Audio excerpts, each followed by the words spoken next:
Welcome to Seeing Scarlet. It is the World Series preview episode. Tyler, is this real life? We manifested this for real. We talked about that last week. We were dreaming about it. Now we're here. We're doing a World Series preview for Texas Tech softball, who punched their ticket for the first time in school history by sweeping the number 5 overall seed Florida State Seminoles on the road. Did work. It was beautiful. I was there. Tons of fun. Tyler was watching on TV. So we get both perspectives covered. We're going to cover that, go through the highlights as always, all the stats, a few quotes, just different things we noticed along the way, whatever. We'll talk about all the fun stuff. And then y'all wanted it. So yes, we're going to have a little bit of a World Series preview for you. We're going to go through the 4 teams on our side of the bracket for sure, and then maybe just mention the others that we could face as we go down the line and give you all the news and the notes on that. If you aren't aware, the team plays their first game on Thursday at 6 p.m. Central in Oklahoma City, Oklahoma, at Devon Park. You can totally get there, buy tickets. They're still on sale. I have some family going. Shout out to the fam. They bought tickets today. I was like, cool, I'm going to be working. I probably won't even see you, but that's awesome. Happy to have you there. I know a lot of people are going, so get your tickets. Be there on Thursday, and then we'll talk about the schedule, how it plays out from there. So exciting times at Texas Tech, World Series preview show. Is this real life, Tyler? Is this actually happening on Seeing Scarlet right now? It is real life. It is real life. We told y'all in January in the preview video, we were like, Women's College World Series team, like it's going to happen. We're going to manifest. And we made it happen. And we really did it in dominant fashion. We have not had to go to the losers bracket in the regionals. We didn't have to go to a game 3 against Florida State. This team is undefeated. There's not many teams that are left in that bracket that I think some of them had to fight their way back. So that's pretty impressive on our end to be able to do that. These are the facts. We have won all 8 games that we played in the postseason. If you go back to the Big 12 tournament, which is key because that was played at the same place that they're now at Devon Park. So a little bit of familiarity up there where they outscored their opponents 26-0 the last time they were at Devon Park. Let's do that again. Let's do it again. Please, let's go. That would be crazy if they did that. But yeah, they've now, I believe, outscored their opponents like something like 56-9 or something over the last 8 games that they've won all of them. They've been doing a great job of coming out and being the aggressor. That's been their mindset all year, and it's carried over into the postseason where they've kind of turned a corner even more somehow. We kind of talked about that at the Big 12 tournament. I was like, hey, I think I see a different team, Tyler. I think I see a different team. I need you to confirm this for me at the regional when you see them in person, but they feel different. They were good before. It wasn't anything bad was happening, but they just seemed a little bit different, a little bit more intense, a little bit more locked in, but also a little bit more loose at the same time. And we saw that in the regional. We saw that in the super regional. And that was probably the thing I was most impressed with. And I messaged you before it all started, and I said, interesting pre-series press conferences for both teams. In the Florida State one, they seemed very confident in their game plan and were not afraid to say it. They're basically like, we've scouted Nyjah, we've scouted all their pitchers, we've memorized their patterns, and we feel like we have a great game plan, and we're going to go out there and show that. And it was just on and on and on. And I was like, wow. I sent it to Tyler. I said, either they're actually this confident, and they really are that well prepared, which wouldn't be surprising. Florida State is always well prepared. They're well known for that. Or they're trying to speak their way into that, and if we can just get them off of that plan, I think is what I told Tyler, will they crumble? I kind of think that's what happened. I think 2 things are true at the same time. I think they did feel like they were pretty prepared. And then we flipped the script real fast, and we scored in the first inning and forced them to have an error to do that as well, something they don't do. And then they were like, well, that was not a part of this plan that we memorized. Now what? And they were just kind of on their back heels, and when you're playing against Nyjah Kennedy, being on your back heels is not going to go well for you. And she dominated throughout this game. 7 innings pitched, only like 79 pitches in this game through 7 innings, had a perfect game into like the 5th inning or something like that. Only 4 strikeouts, which after the game, she noted she was aware she only had 4 strikeouts. She cracks me up. Someone asked her, do you just wake up and know that you're going to be this good, Nyjah? Do you just wake up and know that you're going to dominate today? And she just kind of laughed and said, honestly, I didn't even think I had my best stuff today. I only struck out 4. And everyone kind of laughed, but that's who Nyjah is. And she's not kidding. Like, she wants to dominate that way, and she wants to make sure, and that stuff matters. But also, it kind of worked in our favor because she was fresh. the next day, as we'll talk about. But yeah, that was my initial take. Kind of just we were the aggressor from the beginning. Maya Davis, Lauren Allred still on a base, Alana Johnson getting a run later in the game, having a good at bat in the first inning as well. So we just felt like we put them on their back foot, which I don't think was expected, considering in the pre-press conference their coach literally said, well, they've never been here before, so we hope that that's going to put the pressure on them. And she's a Hall of Famer, so I'm not throwing any shade. Would never. She's not wrong necessarily. We had never been there, but as we've said many times, and we said last week, I think people keep forgetting that our leaders, our best players, have been here before. And I think you saw that, where most of our key players in that game, outside of the freshmen, had been in a super regional before, and you saw that on their faces. They did not look scared at all. No, they did not. And yeah, I was going to say, was said game plan on the field with us? Because it seemed like we kind of dominated. Yeah, there were a few moments that were scary in both games, but when you have Nyjah Kennedy, you can get out of any situation. I don't care if bases are loaded, 0 outs. I'm taking Nyjah Kennedy any day to get us out of that than any other pitcher in the country. And I think that, yeah, she may be upset that she only had 4 strikeouts, but at the same time, only having 79 pitches in that first game ended up being such a huge thing for us, because we had questions like, are we going to try to wait it out and sandbag it and be like, all right, we're going to start another pitcher, and if we can't get Nyjah to close it out with our other pitcher, then we have to go to a game 3? Or are we going to be aggressive and we're going to start Nyjah in game 2 and even take the risk of she may have to pitch all 3 days? Her keeping that pitch count low felt confident enough for me that I was like, all right, in the event game 2 goes haywire, she's still going to be fine. And she even had that second game down to 87 pitches too. So it was definitely a different style of play that we saw from Nyjah, but it worked. And our defense was prepared. Our defense was ready. And we said, you can't make the mistakes that you made in that last regional, in our last game against Mississippi State. Obviously our offense was going to probably come up big, but with Florida State, the wind. But with Florida State, as good as they are, you can't be making that many mistakes. And the defense was pretty much clean, pretty much the entire series in Tallahassee. There's a few moments, but they did pretty good, honestly. And Nyjah being limited to those pitches, I think, came up really huge for us to save her energy in her arm. Yeah, she's just, when you have Nyjah Kennedy out there, that's a big weapon, but she's also surrounded by really good players. And I had a chance to talk to Jerry Glasgow a couple of days ago. That the interview's on YouTube. You can go watch the full thing if you want. It's probably the video before this. And he said that's been the plan all year. We lead the country in shutouts. I don't think some people are aware of that, but Texas Tech leads the country in shutouts as a team. That's a lot of that's Nyjah, but that's Chloe, that's Sam has had a few as well. It's been the full staff has been able to do that, and that's because of good pitchers, but it's also very much because of your defense. You can have the best pitcher in the world, but if your defense can't make the plays when they need to, good teams are going to get runs. Like Florida State came into this series leading the country in hits, and they had 2 hits in the first game. And we stole a bunch of hits. Alana Johnson stole a double to the gap on a great catch. We had, I think maybe Tony had a good play up the middle. I know the second game, Bailey Lindemuth caught a liner to third base. Lexa Langoliers, oh my goodness, this girl was out there just flashing the damn leather. They give out gold gloves tomorrow. I don't know if it was too late to put her name into the hat, but if I had watched that as a voter, she was making these scoops on short hops that hopefully they're in the highlights because they were impressive. And then you had our outfielders running down balls, and I cannot tell you how annoyed the Florida State fans were at our outfielders.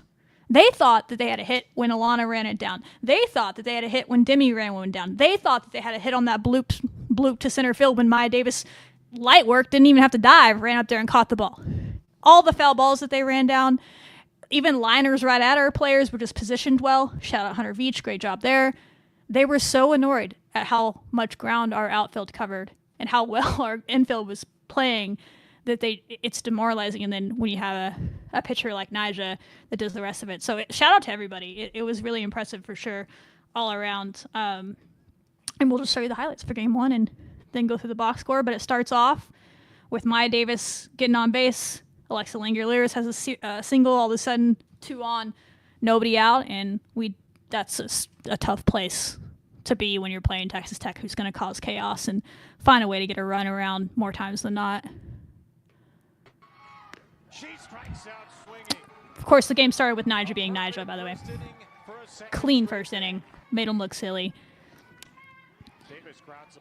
Not going to get her. Those poor fans were blaming First of all, she wasn't throwing her out. Like, she was going to be safe no matter what there. Now, she wouldn't have gotten a second, though, if it was a better throw. But my day is fast. Tough series for that girl. Great job. Wait, is this game 2? I think it is. I'm like, wait a minute. Did we like, were right game 1? Spoiler alert. We were not the bottom of the. I was like so confused. We're gonna get back to this, guys. Live telecast.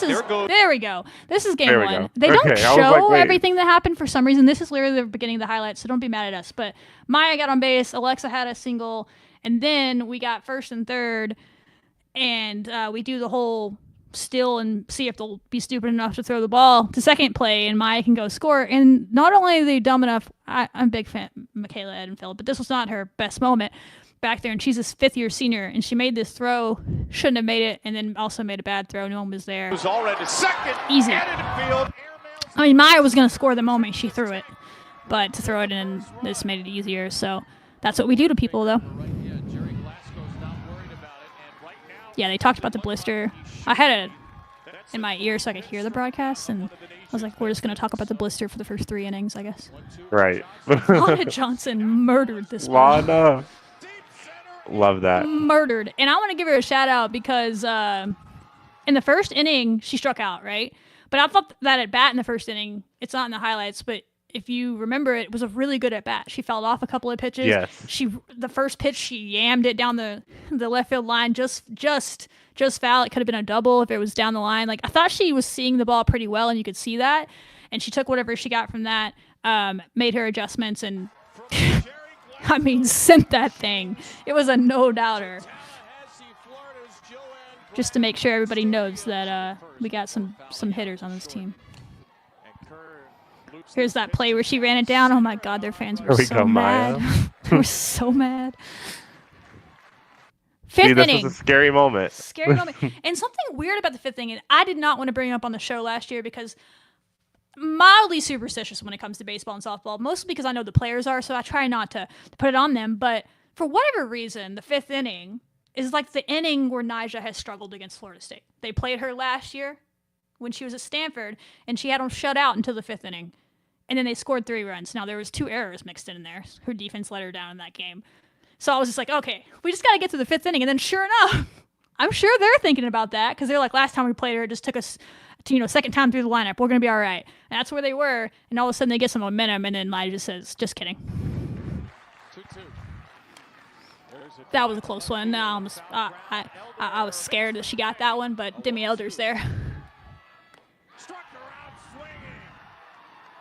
She was so. That's the most hype we've seen Nyjah all year. I don't know why some people were like saying that she shouldn't do that. I'm like, whatever, Nyjah, you do your thing. Have y'all watched OU when they get a walk? OU when they get a walk act like they won the entire championship. I have no problem with it. Like, honestly, whatever. You got to create that energy. You got to find a way to create that energy, and and they asked Alana after the game, like, what does it mean, like, as a teammate, to see your teammate getting that excited after a stomp or a strikeout when she does the stomping thing? And she said, yeah, of course, when you see your leader getting that hype, it gets you going and wants you to go to the plate and get some hits for her for sure. She just did it herself, though. There was a cool moment right before this where you probably saw on the broadcast, or maybe not, where Jerry Glasgow called time. They talked to each other. She walked right back into the plate. First pitch, yammed it out of the park. I asked her after the game what was said there, and she said, "Oh, he just told me to work to make sure I got my load and my coil right, because that's something we worked on in the off season." And so he was just telling me that, and so she went up there and got her load and her coil right, because she sent that one like no doubter. Almost hit the bus. I don't know if that was our bus, but I almost lost a window. And then that'll do that. Demi Elder was busy out there. Love me a foul ball that's in play to get an out. One of my favorite things. Those are the easiest outs in the game. One of the easiest. They had a lot of those too. They did. And again, that's what was frustrating. I'm sure it was frustrating their players too, but I can't speak to them. But it was frustrating their fans that our outfielders were running down every possible foul ball, and I'm like, yeah, that's they're fast. I don't like we want to go to OKC. Do y'all not? Are y'all not used to playing against people that have fast outfielders? They were so mad. I was like, it's not like we're cheating here. Like, it was just good. It was wild. Anyway, I get it. They were playing Nyjah, and you get frustrated doing that, so that's fair. They were not very happy about it. Don't blame them. But that was that game. I think we kind of flipped the script on Florida State in this. So we got 5 of 7 leadoff runners on in every inning. So 5 of the 7 innings, we got someone on base to start the inning. First batter up, and they only did that twice in their 7 innings. Michaela Edenfield, their senior leader after the game, said they kind of did to us what we like to do to other teams, and maybe that discouraged them a little bit. She said, we usually want to be the one, we talk about that as a team, starting off innings well, getting the first batter on to start an inning, and how much pressure that puts on the other team. She said that's what they were doing to us all game, and we weren't able to do that to them. So I think that just kind of plays into what we were saying to start, is we really did flip the script on them, both from the pressure standpoint and the game plan standpoint, and we forced them to play how we want to play and force them to break on defense with our speed. And it's just not something that they're used to having happen to them this is a blue blood, right? This was being billed as blue blood versus new blood of the sport, and we look like the team that was more comfortable. And that a lot of that comes from having leadership like Nyjah Kennedy in the circle, Alana Johnson, who hit the home run. They've been in these moments. They didn't look phased at all. Yeah, they were super confident in this game. They came out on top a lot of times against Florida State, and I think that when you can set that tone early, they always talk about, even on the broadcast, like a 1-0 Texas Tech lead with Nyjah Kennedy is more like 4-0 for the other team, because it's just, there's so much that you have to really work on the bases. And as we saw in that 5th inning, I mean, there was runner in scoring position, there was a runner on first, only 1 out, and she got that strikeout, and it was just so hype. See her be able to strike that girl out and then to get 2 outs, and then it was just easy money from there, because she's going to keep fighting and fighting and fighting until she gets what she wants. So I really like to see that emotion from Nyjah in this game, and I really like to see our defense just be on it, and especially the offense to really just set the tone early and be like, hey, we're not messing around. Like, we are going to swing at your pitches, we're going to hit the ball, and y'all are going to have to figure out how to deal with small ball. And it felt like that Florida State made a lot of errors. I also shout out to Nyjah. That beginning of the Florida State lineup is brutal, and she's just cruising through it. I mean, like, their best hitter was going 0 for 6, made 2 errors. I mean, it's just like so many things that you have to go up against with this team, and Nyjah just made it look so easy. So that speaks to the experience part of this team.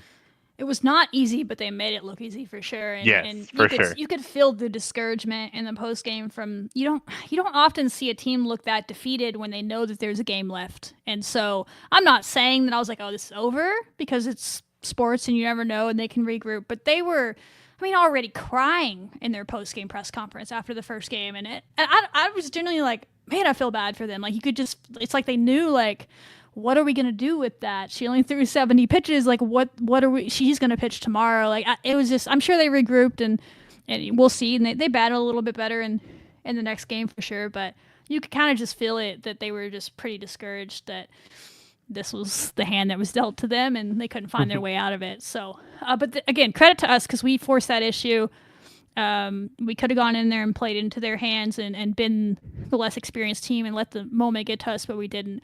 Before game 1, we were dancing. We were like, they were doing the dance cam before the game, like in the stands, and the camera found our dugout, and Demi Elder and I think Bailey and maybe Sydney were like, they were like the stars of the freaking video board during the dance, not the fans. I love that. It was our players that were doing the dance cam before the game. Like, that's how loose they were. And so from the jump, they just was like, okay, that's not going to be the issue. It's going to be best team wins. And on the first day, that was us, 3-0 off of a shutout from Nyjah in the circle, a home run from Alana Johnson, the whole play in the first inning that scored Maya Davis, and then Alana Johnson and Nyjah both had home runs. So that was 3-0 there. Took care of business. Maybe in moments you could have scored more, but again, they have a good pitching staff. They threw different pitchers in that game as we expected.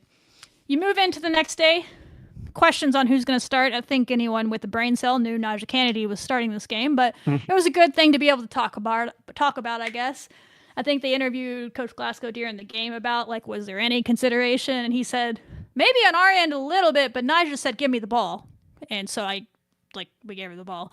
Right. So he's like, we were monitoring the blister situation, but she wanted the ball in this moment. She wanted the game to be in her hands. So, of course, she did. And she, once again, went out there and did her dang thing. Second day in a row against, again, statistically, the best hitting team in the country when it comes to hits, total hits, and top 5 in batting average as a team. Their lineup, 400 hitters, 380, 90 hitters, all over it. We talked about it last week. Only allowed 3 hits in this game, goes a full 7 innings, 1 earned run, 3 strikeouts. Again, not many strikeouts, but only 87 pitches thrown. Very efficient. And there were times that Florida State tried to be more patient, and then they found themselves down 0-2 because she was just throwing strikes and not easy ones to hit. So credit Naja. She's a warrior. She's special. I'm really glad that some maybe late adapters on the Texas Tech fan side that started to watch this weekend and the last couple of weekends are seeing what we've been trying to tell y'all all year, that you have one of the best players to ever, not just this year, to ever play the sport of softball on your team, and you saw why in this one and the day before.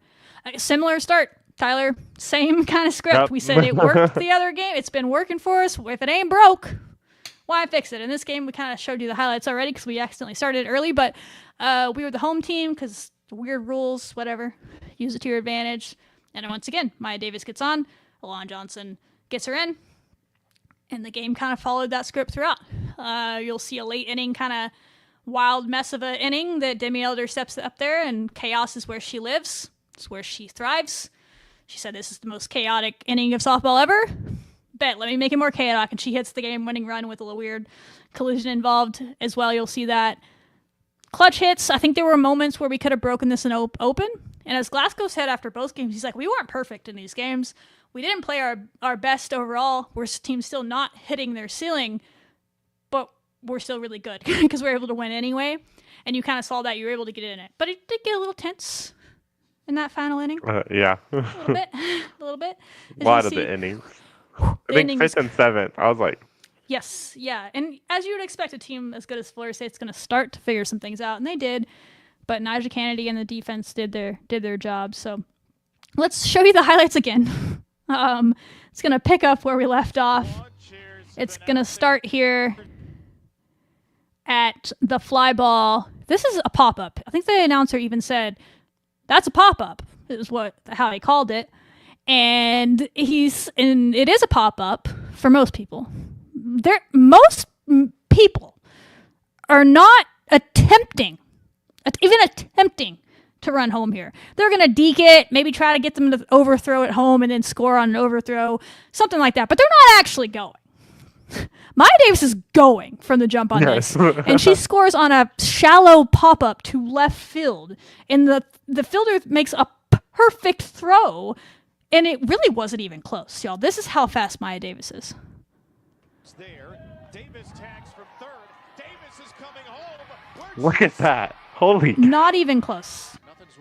Notes on that, she is now tied for the most runs scored by an individual player in a single season in school history. That's 63 runs. So one more. Hopefully that comes on Thursday. Let's hope that comes on Thursday.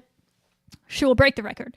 And she'll set it herself. Would not be shocked if she breaks it again next year. Like, that's what she does. She's a special player, and I talked about that with Jerry as well. You can go learn more about her, but this is what she does for sure. And she just she got it done again and put the pressure back on Florida State, and their fans were so upset that I saw them in their little live chats. I always go back and went back and read them because the guy next to me was like doing what I do for Better Sports live chats, but he was doing it for theirs. I was like, oh snap, cool. So I went and read it afterwards. They were straight up saying softball has to change the rules. This is how mad they were at Maya Davis. They said softball's gotten too athletic. They're too fast. They need to put more than 60 feet between the bases because you should not be allowed to score on a pop-up that short. Your hitter should not be rewarded for something like that. And I was like, what is wrong with these people? Aren't you supposed to be softball fans? The most absurd things. This is how frustrated they were. So I'm going to give them some grace. Be like, you didn't actually mean that, did you? It was a wild statement. But anyway, that's how mad they were that we were able to score on that. Bailey. Yeah, we've already skipped ahead to the 5th inning.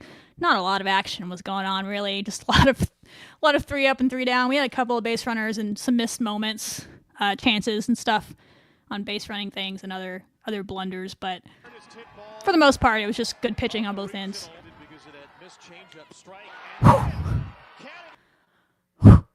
They didn't show this, but we were talking about it before.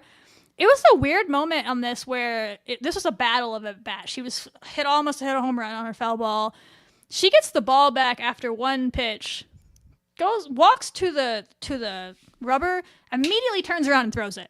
Like, there was no beat breath or whatever like she normally does. She threw it with 15 seconds left on the little pitch clock.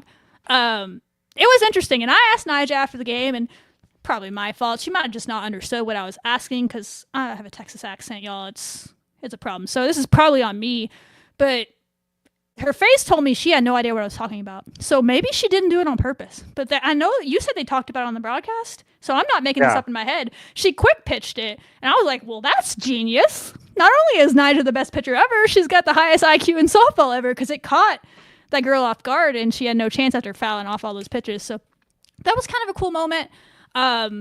She didn't seem like she did it on purpose, but again, this could have been on me. Y'all probably didn't understand my questions, so that's fair. But I did think it was interesting, for sure.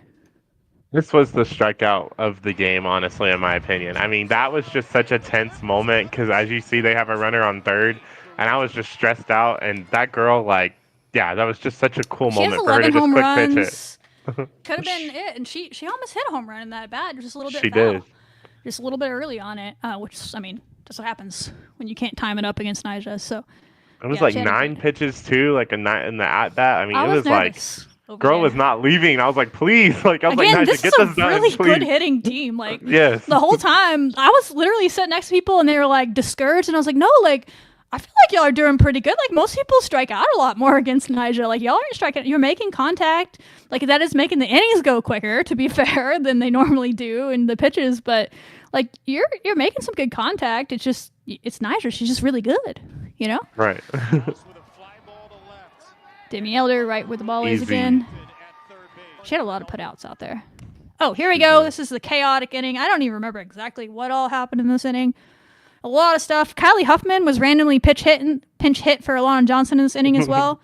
I don't really know what the mindset was behind that. My guess is he just felt like she would at least put the ball in play against this pitcher, a better matchup, which she did. She did get out, but she did move the runner. Or it was a fielder's choice. So she did get on, eventually gets the second, and they put in Alana Johnson to run for her re-entry. So now you see Alana on second. Demi, this was a great at-bat. She fouled off some tough pitches. She waited on ball. She just didn't chase things. She was very locked in.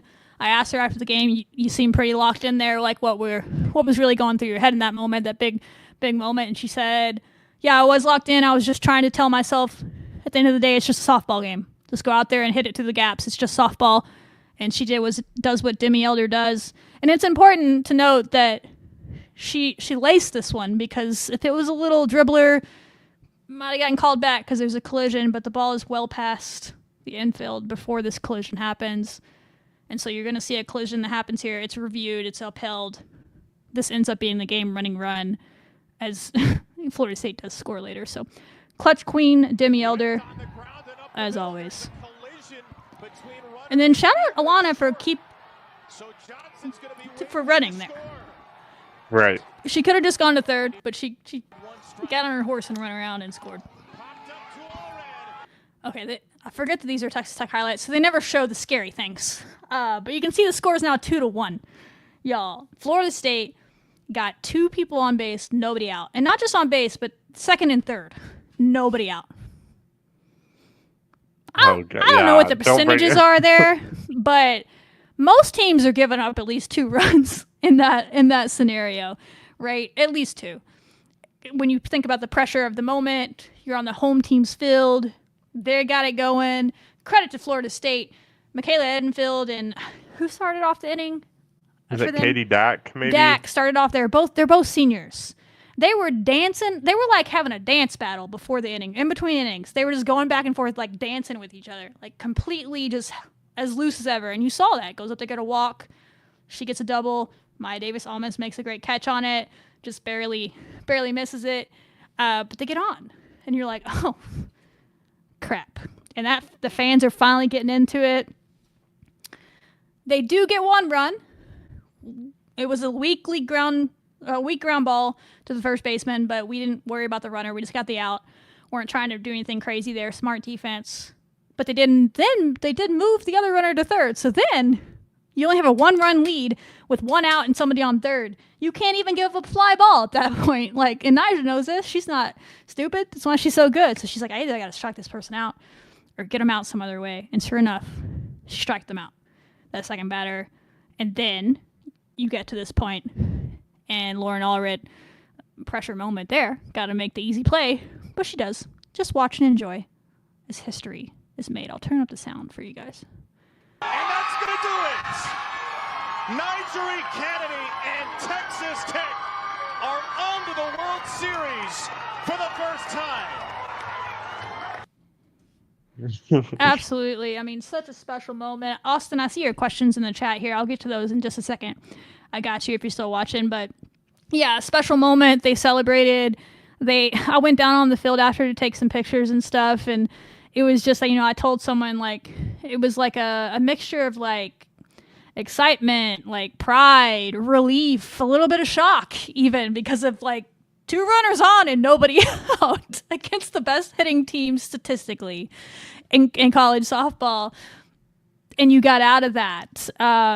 Jerry Glasgow said after the game, I was telling myself all game, I thought we were going to need 3 runs to win this game today. And so it's like when that inning started, he was like, oh no. Like he's always transparent. And I was like, okay, maybe don't need anyway, but he's telling like, yeah, I thought they were about to tie it there. I really did. Thought we were about to have to go to extras, but Nyjah is Nyjah, and she went out and did what she did. And I think Nyjah said in those moments, I just lean on my training, and she's like, we have this saying where our best is better. Our best, meaning what we do, is better than our opponents. So that's kind of what she does. She just trusted her stuff, got back to doing what she does, and she got out of it. And she was very calm throughout the whole thing. Even after the game, she seemed not stressed. That's just, she's a special athlete. I don't know how to explain it to you people. Great person, just, a normal college student, by all means. But as an athlete, just the mentals are insane on this girl. So, yeah, they got out of it. Great celebration. They were having all the fun. They wouldn't let the family come on the field. They tried. And there was a lot of them there, Tyler. There was like 100 people there for Texas Tech at least. I heard some Raider Powers on TV going. Yes, from the first inning on of both games. And they were trying to get on the field like they had done for the Big 12 tournament, for the regionals, even in Oklahoma City. They did let them do that. Florida State was not having it, which is fair. It's their field. And so they had to go up in the concourse and celebrate after that and take pictures. But a lot of great content. Tyler, I always forget his last name. Grosvenor. He doesn't watch our show, but if anyone that knows him happens to hear us say that, I apologize for butchering that. But he's the GOAT. He put together a great videographer, cinematic recap of it. Whoever takes their pictures, there's so many different people that take pictures for Texas Tech athletics. I don't know who the specific one is for softball. Tyler might know, but is it Savannah? I don't know for sure. Anyway, it's somebody. I don't remember. Brilliant pictures were taken for this game. Go look at all the content. It's great. Memories forever. Got it done, and post-game press conference was pretty chill. The last place they want to be. Could tell that they just wanted to go back and celebrate, but they were gracious enough to come in there, and I kind of already mentioned what we talked to them about. I did ask them if they were going to throw tortillas on the plane, and they just laughed. I don't know if that happened. Maybe they were saving that for the World Series on the way back. But you can find all those press conferences online somewhere on the Texas Tech one, but nothing too emotional or anything. Some people expected them to be more emotional. I got that message wow, they weren't super emotional in that. And I was like, guys, how many times do I have to tell you this team has a very mission focused mindset? Oklahoma City was the goal, absolutely, but they expected to be here. This is not, it's a Cinderella story outside looking in. I get it. But for this team, they have been talking about Oklahoma City since they arrived on campus in September. They were probably talking about Oklahoma City in July when they signed papers at Texas Tech. Like, this is not new to them. In fact, it would have been a disappointment, and they said as much, to not make the World Series this year. Like, fans would have been fine with a super and be like, wow, great season, historic. They would have been devastated and thought that they were failures at life, because I just, which I would hope that they didn't think that badly, but that's how they would have felt, right? That this is just where they expected to be. So I feel certain if they win the World Series, which, why not us? Never say never. You'll see that emotion that some people were asking for, but because I think even someone asked Demi, like, what is it like to be a senior on this team and be going to your first World Series? And she was like, I haven't really thought about it yet. I was like, fair. Hasn't really sunk in, but you can get a little bit more of that reaction in the interview we did with Glasgow that's out now. He talked about the team, kind of how their vibe's been over the last few days, but yeah, they're just pretty focused, and they kind of expected to be here, even if other people didn't. So that's probably the reaction you were seeing. Yeah, they took it very business oriented, but you also have to think that a lot of this team came from, the Louisiana teams that were so close to going to a World Series, and then they lost in the Super. So they're just finally excited to get past that hump. And then you have people like Alana and Nyjah who've already been there. So, yeah. I mean, it's all business oriented, right? They're all like, their vibes are high, the dugout, they have really great team chemistry, but they're also like, hey, this is not our ceiling just yet. So they're willing to go out there and just absolutely compete. Even in that second game, Coach Glasgow talks about it in the interview that Shelby did with him. He talked about how, you'd look at Maya Davis missing that catch, but at the same time, her being able to dive for that and get the ball to stop there instead of rolling all the way to the wall and then having Florida State get 2 runners come in and tie the game. I mean, just little things like that, while you could be frustrated, like that came up really huge for us, that we were still able to still pick it up, grab it, and then throw it to make sure that no one was going to keep moving. So, I mean, this team, you can already tell, is getting so comfortable that they're just naturally making things like that. If Nyjah really didn't know in that 5th inning that she quick pitched the ball. That's wild. I mean, I need to find a way to ask her that again. Just we're going to get her natural. on the show someday and be like, all right, Nyjah, this is what I meant. I'm going to show you this replay. Because I Show need to her know. The clip and everything. Because I genuinely want to know, was that just adrenaline? And she was like, F this, I'm turning around throwing the ball. And she just did it fast. I mean, she did her whole windup and all the things, but it was definitely faster than normal. And it caught the batter, everybody a little bit off guard. So I don't know if it was planned or not, but she was hyped for sure. Intense. Yes. But yeah, you're right. Everybody. They're very well prepared. They're very well coached. They've practiced a lot. They've talked a lot about how hard their practices were. So they were prepared for this moment, and they did. They celebrated, and they had plenty of fun on that field celebrating trust. They don't have this team has no problem celebrating. They definitely love each other and have a lot of fun together. It's fun to watch. So makes it even more fun to be a fan or cover them or whatever the hell we do here at Sing Scarlet. I don't know what to call us, Tyler. Both. So yeah, that's that. I'll answer Austin's question to start before we get into the Oklahoma City World Series preview a little bit of the teams they're going to play. But he says he is buying Saturday. I love the confidence, because you're buying tickets for Saturday, Austin. That means you're assuming we're winning on Thursday, and I love the attitude. So love that. We're going to be playing on Saturday. Let's manifest that. I don't know a lot about the parking situation, except for I've been there before for the Big 12 tournament, and there is parking right outside the stadium. There's a huge lot. I think you have to pay for that, though. I think there's a parking garage across maybe the street, though. You'll see it. And I think that might be free, Austin, but don't quote me on that. I got an email today saying it was free, but I don't know if that was just for media or if that's for public. But they said, I can tell you I'll just tell you exactly what the name of it is, and you can put it in your little phone. They told me the name of this parking garage. Parking. Remington Park. There is free parking available at Remington Park with frequent shuttle service. So if you can't park at the stadium, they're saying there's free parking. I hope that's for everybody and not just media. But there's a shuttle. That's not right at the stadium. I think I passed that last time I was there. It's a little bit farther down. No one was having to use that at Big 12. So there you go. Count don't miss is a win. Hey, I love the confidence. I believe it's possible, but Love we it cannot. too. We can't sleep on them. But you should never go into any game thinking you're losing. So I love that mindset. Got to go in there thinking you're winning. Remington Park. Yeah, you got it, Austin. There you go. There's your tidbit. I think there is parking at the stadium if you don't want to walk or take the shuttle, but free, it sounds like, at Remington Park. And there will be like I don't know if there'll be a Texas Tech tailgate. They were trying to organize that. I don't know if that happened. But there's a huge fan fest right outside the stadium that's free to everybody that has a ticket to get in there for the game. So they have face painting and music and all the things. It's fun. So go enjoy that. We'll see you there, Austin, for sure. Because we are playing Ole Miss. To get past Ole Miss, they're a good team. That's my start with Ole Miss. I get they're not ranked. Anybody that makes it to Oklahoma City is a good softball team. Dude, you heard Nyjah Kennedy, who's been here 3 times, say it her damn self. It's not easy to get here, right? It's just not. And this is the first time they've ever been here, just like us, right? They're having a special season. They have that. Their motto is, why not us? They feel like they've been disrespected. They feel like every time they play a team close or they beat a team, the media finds a way to disregard them, I think is what they were saying after the game. And they're like, how are you going to disregard this? Kind of similar vibes to us, right? Except that they don't have the Nyjah Kennedy on their team or whatever to have that side of it. But they feel like they've been a little bit disrespected, and they go into games playing free and with loose, and that's a dangerous team to play. I'm not going to lie. And they've upset 2 very good teams along the way in Arizona and Arkansas. Can we beat them? Absolutely. I trust our players all day.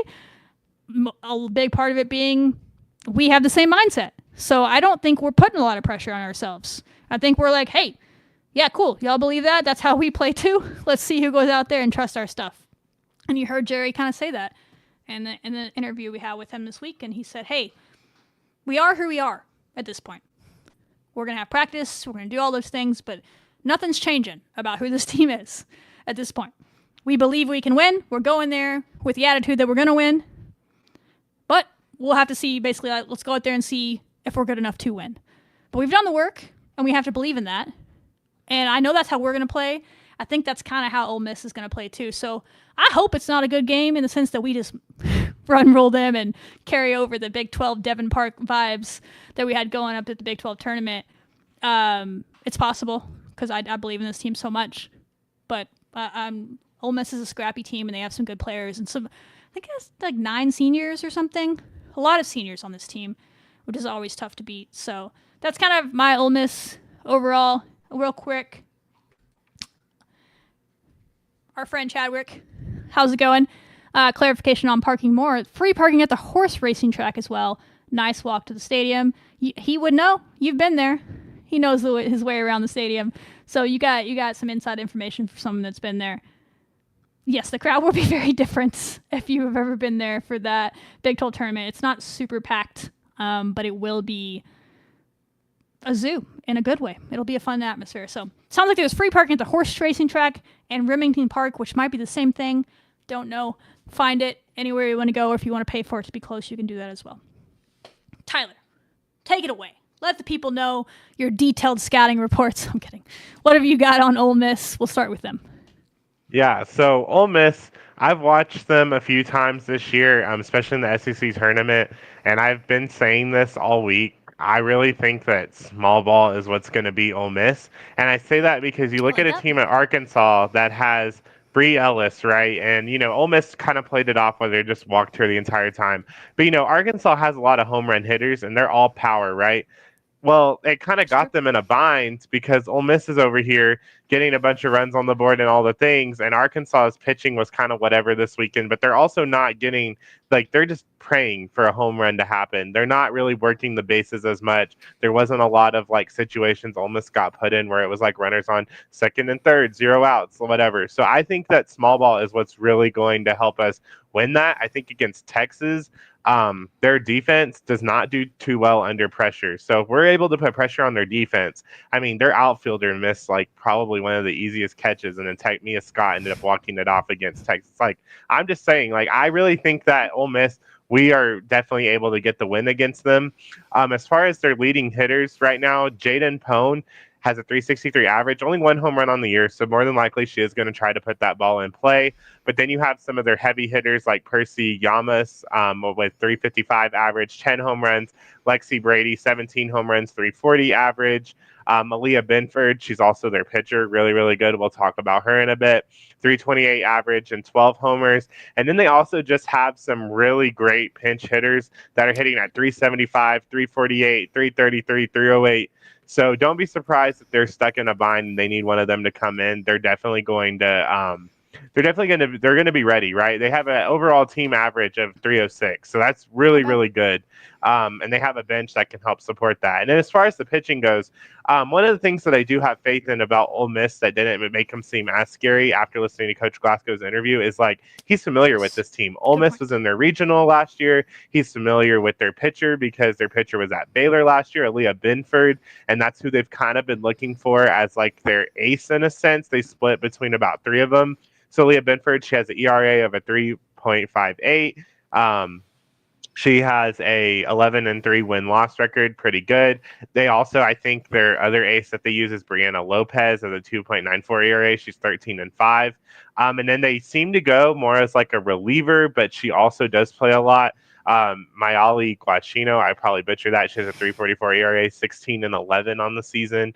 Again, they just kind of bounce between all 3. I'm not really going to say that one of them is going to be the ace and is going to pitch all 7 innings because they really just go back and forth each time. Yeah. That's kind of how Ole Miss is. But definitely, I do think small ball is what's going. If you put pressure on them and on those pitchers and on their defenders, I think that's where Ole Miss is going to get into a lot of deep trouble because Ole Miss's hitters, they do like to hit home runs. They do have some power. They have a few small ball aspects, but I think they're more power.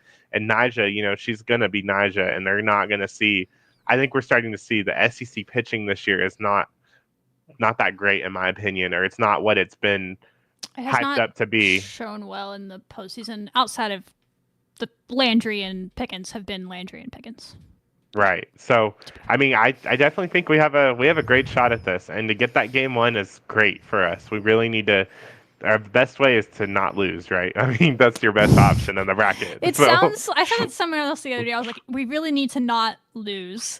And they're like, duh, Shelby. I was like, no, but like, we really need to not lose the first game. Right. And it's so important, and it gives you such a leg up because of the structure of the bracket. And if you lose the first game, now you're playing every day, basically.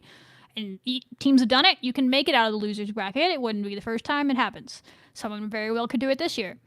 But our biggest weapon is Nyjah Kennedy, and no one's shying away from that. And you don't want to make her pitch every day if you don't have to. We trust Chloe. I think she'll have some big moments in this tournament if she's called upon. Wouldn't be shocked. Sam pitched very well at Devon Park. She's got to feel comfortable there when she was just there a few weeks ago. We won't hesitate to put them in there if we get in that situation in the loser's bracket. But the way the structure is now, and they changed it recently in recent years to have these, they called them weather days because the weather, and that could be a issue. It's already looking a little sketch.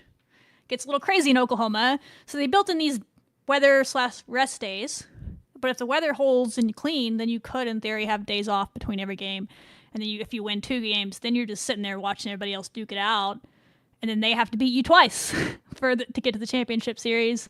And so it's really important. It's not just like, yeah, win. It's double elimination. It's not the end of the world. This team will fight back and find a way to win the next day if they drop it to Ole Miss.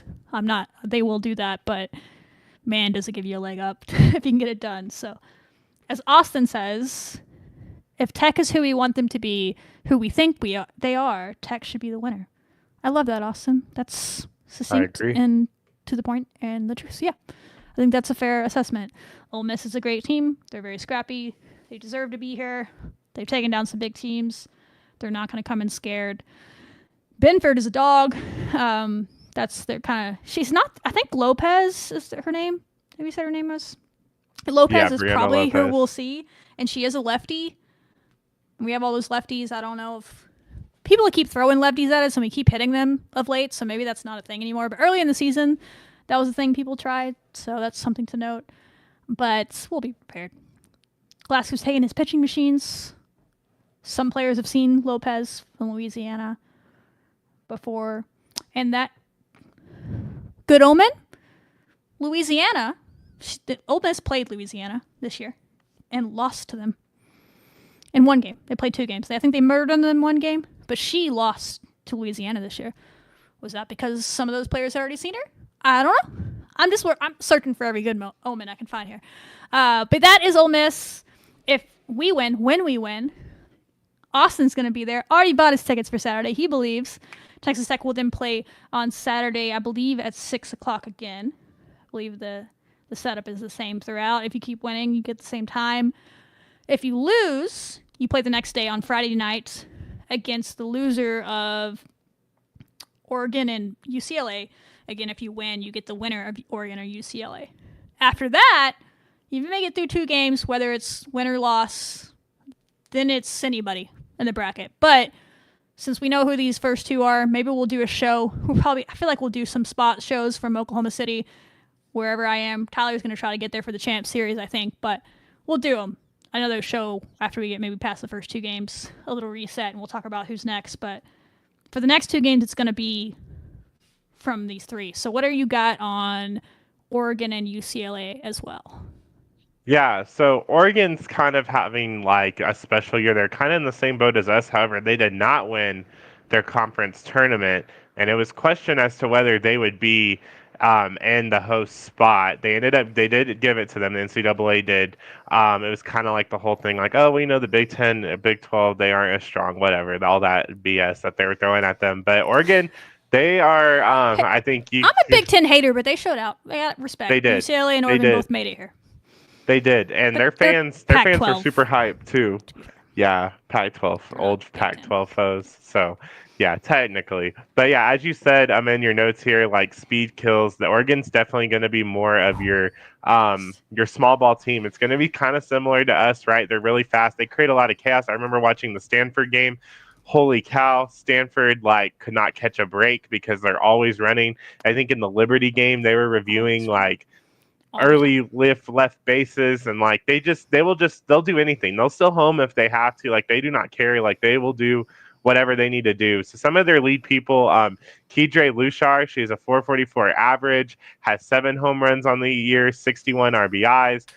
Kay Lushar, I guess they have twins or sisters on the team. Did not know that. That's a cool storyline. 421 average. Fun fact about them: they were both first team All Big Ten players, I think, and so they're waiting to see tomorrow if they're going to both be All Americans. I don't know if there's actually a chance. Oh, that's so cool. Okay. I heard that the other day. All right. Well, we got sisterhood that we have to fight against. But yeah, as we're saying, 421 average. Looks like she doesn't have any home runs, so she's probably going to put that ball into play more likely. Then we have their big hitters, Riley McCoy batting at a 399, 19 homers on the season, 58 RBIs. Again, she's going to be really big for them. And then Paige Sinicki, 374, 8 homers. Stephanie Maki, 14 homers, 314. And then they have Desanna Patman, 382, 10 home runs. And then Katie Flannery at a 279, but she also have 11 home runs. So even though her average isn't too high, she's still being able to get that. And in total, they have a 351 batting average. So they're definitely one of the better hitting teams in the country for sure, if you couldn't tell by all the 400s and 300s and all of that I was throwing at y'all for sure. And then we'll take a look at their pitching. They kind of bounce between pitchers, it seems like. They have 2 really good pitchers. Elise Sokolsky has a 2 ERA, 134 strikeouts on the season, 17-4. And then their ace, 29-2 on the season. So she's pitched 31 games, only has 2 losses, a 2.08 ERA, 222 strikeouts. She's going to be an absolute dog. She's good. Yes, very, very good. And then their reliever, who I was watching, and I was like, I wasn't going to pick up that maybe she was going to be huge for them. Stacey Chambers. She has a 3.91 ERA, but man, she was coming up clutch in relief against Stanford and against Liberty and all those things. So be on the lookout for her if she comes in. It's not going to necessarily be a cakewalk. Can we get hits off of her? Absolutely, and that's how Stanford almost beat them. But be on the lookout for Stacey Chambers. She's kind of a sleeper as far as pitching goes for Oregon. I love that. My fun facts about Oregon are one, I think they're 4th in the country in stolen bases, which you kind of covered that. They're just havoc. We got Vic Valdez out there. People don't usually test her. she's gonna get to have fun. I think Vic's probably like, yeah, please let's play Oregon. She'll have fun out there and do her thing. But they can run on people for sure, even if you are good. Other fun fact is the Patman girl. Again, our team's completely new outside of 3 people, but she played at New Mexico State last year, and typically Texas Tech and New Mexico State play quite often. We didn't play them this year, I don't think, randomly, but we did play them. She had a few hits against Texas Tech last year when she's at New Mexico State. I remember that name. She's a pretty good player. She can hit for power. I think she might have hit a home run off of us or something, but pretty good player for sure. That's the yeah. But I think that's just they concern me a little bit because of I love how we play and how we put pressure on people and speed kills and pressure bust pipes. I really believe in that. That's why I love this team so much, because that's a big part of this team's identity. And I think that's allows you to win games even when you're not your best sometimes, as you can really create that havoc. They do that as well. So it could be a pretty crazy game if we match up at all. Just like a lot of speed, a lot of athletes on display against Oregon. Yes, Oregon for sure would be a tough opponent that we're going to play, and it doesn't get any easier if we get UCLA. UCLA, they almost lost their series to South Carolina. As a matter of fact, South Carolina probably should have won that in Game 2. But you have these hitters, Jordan Woolery and Megan Grant. Guys, Jordan Woolery, 23 home runs on the season, a .415 average. She hit the walk-off winner in Game 2. South Carolina had 2 outs. They were like, all right, all we got to do is just get this out. Came up clutch. UCLA wins Game 2. They're going to a Game 3. Scary. 1 pitch, and it could be over for UCLA. Or it could be over for our team if we're not getting runs on the board when you're playing a team like UCLA. I would not be comfortable in a Florida State situation with 2-1 lead. Obviously, we have Naja, and UCLA has had some success last year. Not in the postseason, though. Stanford did beat UCLA to keep advancing in the Women's College World Series last year. So there's some truth to that, but it's a little scary when you start looking at who UCLA has. We also have Savannah Pola at a .440 average, 9 home runs on the season. And then they have Kanaya Bragg at a .317 and 9 home runs. Jessica Clements, .374. Riley Simp, .391. All of them really good. They have a .344 average, a little bit under Oregon's.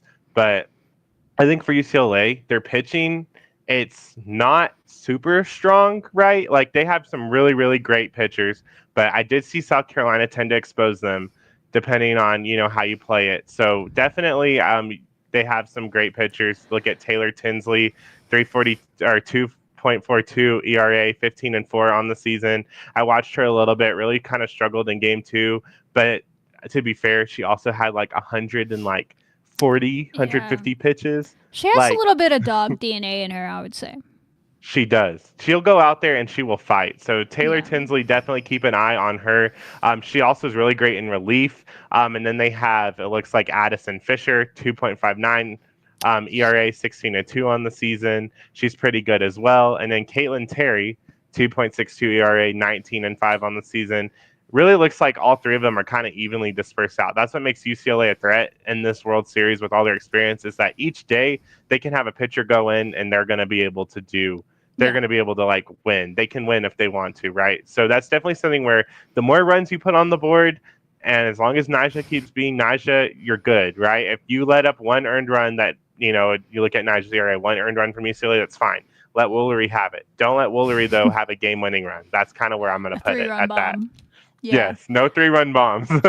Yeah, I think there were a few home runs that I think South Carolina probably would have hit off their pitchers, and that's a really hard part to hit home runs in. We played there earlier in the year, and we saw that. We had a couple just short, and that's why it was so impressive what Woolery did, is she yammed one and on 2 strikes down there the last strike, and that's just the experience factor that you're going to get with UCLA, is they're not going to be frazzled, but we just went against a team that has not the same level of prestige as UCLA does. I mean, look at how many times they've been to the College World Series. But Florida State's similarly on that level, especially in recent years. Like they've been over the last decade or 2. And we went into there and we looked like we were as calm and poised as ever. So you're going to have that same kind of that about you, as I call it, in this game against them. One thing their coach said, which I love, and I hate that she said it because it's such a great mindset, and I'm like, God damn it.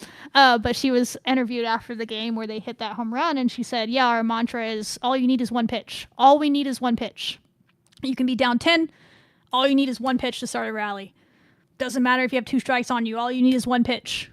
You get one pitch, you get on base. The next person gets up there, they get one pitch, they make it happen. All we need is one pitch is kind of this team's mantra, and you saw that at South Carolina. All they needed was one pitch and a couple of back-to-back at-bats where they were down to their last strike. They got on base, and then they hit a 3-run bomb. So you face UCLA, they're going to be ready. And they're a team that's built to play out of the loser's bracket. So if they end up in the loser's bracket for whatever reason, Oregon causes chaos, wouldn't at all be shocked to see Oregon or to UCLA ultimately find their way back in to the winner's bracket. Now we're going to take care of business, right? But they could still get there, right? Wouldn't be shocked to see them fight off whoever comes down from the top side of the bracket and be the team that we have to face again. So I'm going to speak that into existence or whatever happens. But yeah, this is I'm not going to get on a soapbox too much, but a little bit of rant about the bracket. Everyone's freaking out about the bracket. Listen, I'm not a Big Ten fan, but these two teams are Pac-12 teams. They have softball history, right? They're good at softball. I don't discount that Oregon and UCLA are good at softball. I question the legitimacy of a lot of teams in that league, and I think we saw that play out outside of Jordy Ball with Nebraska. But anyway, I think it says a lot that on our side of the bracket, you had 3 teams and a Texas Tech team that won the regular season Big 12 championship. The postseason Big 12 championship still was not given a top 8 seed because of the RPI. Despite dominating one of the power conferences, we're not given a top 8 seed. I think Oregon won the regular season championship in the Big 10, perhaps. Yes. I don't think UCLA won either the tournament or the regular season. But they were right there, and they probably had the best RPI of all of them or whatever. And they still got a higher seed than Oregon, who won it. But either way, these are the top 2 teams from another power conference. There's only 4 of them now. Neither was in the top 8. Versus you had 7 of the top 8 from one conference in the SEC. I'm not going too much more than that, but if you see where I'm going with that is, yeah, this side of the bracket had a lot of upsets. But they came from 3 teams that dominated in the regular season and power conferences. So it's not surprising what they're doing if you've watched them play this year. It's just surprising because they're upsetting the top seeds. Maybe the seeds were just wrong. End of rant. Yeah, no, I definitely agree. And I think that even when you're looking at, the other side of people you could potentially face, I mean, OU, they're known for their hitting. They're going to have that experience. They only have one pitcher in Sam Landry. That's their ace. Their other pitchers, I would say, aren't really great. You could really win off of them. Texas, we faced them earlier in the year. Tegan Kavan was insane when she played us. Then she got to OU. And then she just completely crumbled. And since then, she's never been the same. Again, Texas doesn't have that pitching depth. They do have hitting. But again, if we're able to get on top, Tennessee, they have Pickens. Pickens is great. She's going to throw a 76-mile-per-hour ball, and it's going to break your bat. However, if you can play small ball and put pressure on Tennessee, she hasn't shown to be super clutch. Is going to get a hold of a 76-mile-an-hour rise ball. She's a great rise ball hitter. And you know how far that thing's going to go? It's gonna break someone's car. It's gonna go across the Red River into Texas. I was facing the right way. Yeah, it's gonna go all the way to Oregon. Forget this. Yeah, going all the way back there. Yeah, no, I get you. No, she's very good for sure. Yes, so it's and she hasn't shown to be those super clutch though at the end of game moments. Nebraska was really climbing back. So I mean, you just kind of look at that. Florida, they have Rothrock. But behind that, not really strong, but they do have hitters. So when you're looking at that other side, in the event we have to play them, I think it's just going to be a thing of they haven't seen a Nyjah Kennedy. Yeah, sure, I'm naming all these great ace pitchers, but I even would argue that some of these ace pitchers are not as strong as they're not going to be as strong as Nyjah Kennedy. We know that, and they haven't faced something like that. It's really SEC is pretty much all about hitting, it seems like this year. And if you can stop that and you can just get some hits into play, as Glasgow was saying, he wants the best 9 defenders out there. When you're going up a great SEC hitting team, that's what you want, because we can try to make something work on offense. And I really think that how the bracket laid out for us, this is a really prime chance for us to really go all the way this year. Just looking at the bracket, I mean, I don't think we could have had a better situation, honestly, in my opinion. So I'm really hoping for the best here, but I'm just kind of looking and I'm like, yeah, they're the big bad SEC, but really, if you're just breaking it down, they have their own struggles too. No one's perfect. Sure, they got all these top 8 seeds, but as we see, that doesn't mean anything, right? You can ask Arkansas and Bri Ellis, who are sitting at home right now. So yeah, that's kind of my take on it. I think what the SEC has is they're just maybe a little bit more battle tested, but sure. We did such a good job in the non-con that, yeah, sure, maybe top to bottom the Big 12. I mean, maybe it is not top to bottom as competitive as the SEC since OU and Texas went for there, sure. Right? If they had been in the Big 12, listen, I would argue all day that the Big 12 has been the best softball conference for years. But of course, when you lose those heavy hitters, you're the 4-time champs. Yes, the SEC is the best conference. So they have these battles every week, and that's true. But we played Texas in a 2-game series, Texas A&M in a 2-game series, South Carolina in a 3-game series, and non-conference. Am I probably forgetting some other people? I don't know. Mississippi State, yeah, and Clearwater. We played Jordy Ball in Nebraska. And we won that game without Nyjah pitching in that game, if y'all remember. A lot of people, whatever, you can't win. We won that. Nyjah did not pitch against Nebraska, and we won that game against arguably Jordy is the closest thing to Nyjah, in my opinion, because they're two-way players. For sure. Higgins is electric. I would kind of love to see our hitters get a chance to go against that. And maybe the small ball aspect, I think, will help us there as well, is you can create a little bit of havoc and find a way on the base paths. So, yeah, I don't know. I think it's going to be a lot of fun. You really can't discount anybody. Anybody that's made it here is good. Find a way to get past Ole Miss, and I think you get those jitters out, and then it's really just all right, let's go do the damn thing from here. You know what I mean? So, man, I can't wait. I'll get there either Thursday morning or Wednesday night. I haven't decided, but I'm excited. And then we're going to get Tyler there as well when they make the championship series, right? We're going to break you out of work. 100%, yes. We're going to get him up there. Come on, team, don't let me down. I gotta go. I gotta watch. Yeah, you gotta get Tyler to Oklahoma City, y'all. That should be the mantra in the locker room: is get Tyler to OKC. He can't make it until they get to the Champ Series because he has to work. So let's get him to Oklahoma City, and this time next week. That would be hype. So yeah, there's gonna be a lot of Texas Tech fans there. Get your tickets if you haven't. If you want to trust Glasgow's advice, he says you can buy them outside from resellers. I'm not going to put my name behind that, but I trust Jerry Glasgow. He's done it. So you do that, but there's also still some pretty affordable, I mean, relatively for what the stage is, affordable ones on NCAA.com. My family just bought some today, actually, like I said earlier. So you get 2 games as well. You're going to get another good game in that session on Thursday. You're going to get to watch UCLA and Oregon play, and then you're going to get the winner game from the top half of the bracket on Saturday. When we're in that one, as Austin is going to be there. So, yeah. Any final thoughts or questions from the chat? This team, you know what? That's a good place to end it. This team is good. They should fear no opponent. I don't think they fear. I agree. This team doesn't. Me either. They don't play scared. It's really impressive, to be honest, considering it's new for the school, but I don't know. They have a lot of belief in each other, and doesn't mean they'll win the whole thing. There's a lot of good teams here that have that same mindset, but I'm not concerned about this team going in there and playing scared. If they lose, it's going to be because the other team was better than them that day, and that's fine. But they're going to go out there and see if their best is better. As Nyjah said, we'll leave it there. They believe that their best is better, and we're going to find out if their best is better in Oklahoma City this week. And we're going to do another show if we can. Well, I'll leave that. Are you agreeing to that? We'll do another show after the first two. We're going to figure it out. After our first 2 games, we're going to be alive still. Yeah. And we'll do another show. I'll be up there and wherever Tyler is. So then we'll preview that next set of games. So that would be probably like a Saturday night, maybe after the game's late, live or something. We'll do something. Don't worry, guys. We're not going to wait until next week to do a show in the middle of the World Series. That'd be too crazy. So we'll have more content coming, but that's kind of your preview of what you could see in the next few days. Thursday and Saturday, hopefully, games, or Thursday and Friday. It's going to be Thursday and Saturday, though. For sure.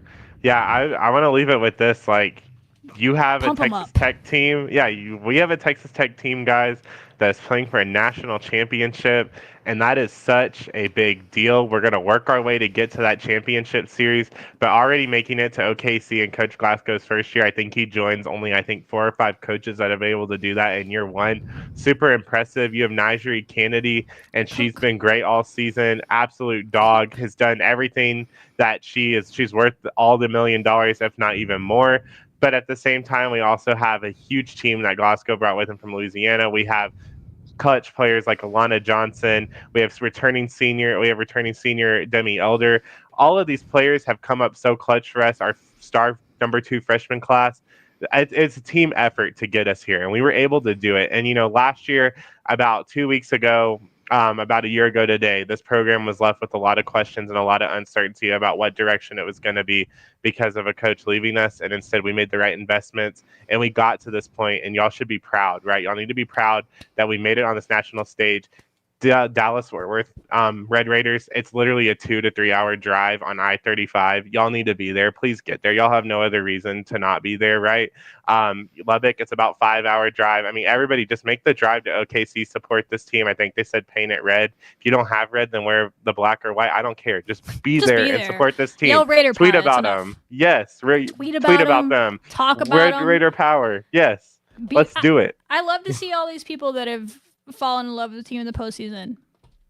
Wish you had been here sooner, but I get it. Sometimes some people are late adapters.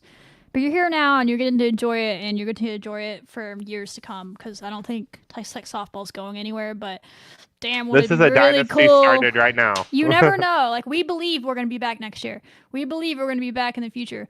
But you truly never know. Glasgow talked about that last week with the team. Hey, I got to the World Series my first year, and I thought it was always going to be this way. Let's take advantage of it and get there again. Let's not just let the Super be the Super Regional. Let's get to the World Series. You're here.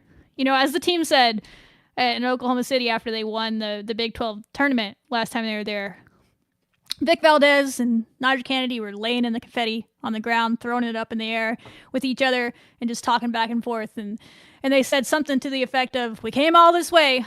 We might as well just win it. We might as well just win it. So they went all this way again, Tyler.